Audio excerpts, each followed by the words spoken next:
বাউভান্ডারির রোজার সামনে গিয়ে দেখবেন, হযরত কেবলার রোজার সামনে গেলে দেখবেন শুধু মোমবাতি আর মোমবাতি জ্বলতেছে।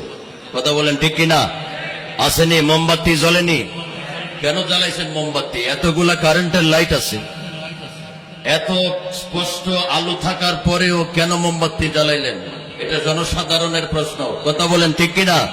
শুধু সাধারণ না, কিছু কিছু আলেম ওলামারাও প্রশ্ন করে, এত লাইট কারেন্ট থাকার পরেও আবার মোমবাতি জ্বালাইছি কেন?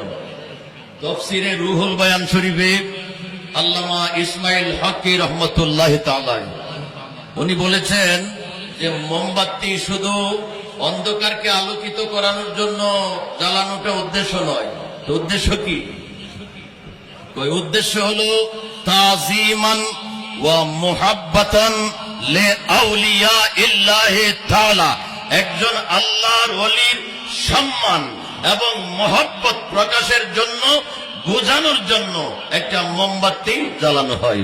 সুবহানাল্লাহ।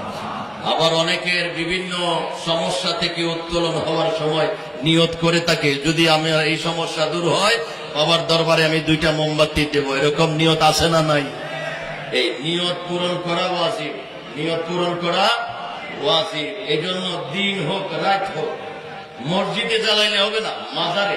কোথায়? মাজারে। লিতাজিমান ওয়া মুহাব্বাতান লিআউলিয়াইল্লাহ, আল্লাহর ওলিদের তাজিম সম্মান মহব্বতে নিয়ত পূরণের জন্য মোমবাতি জ্বালানো হয়।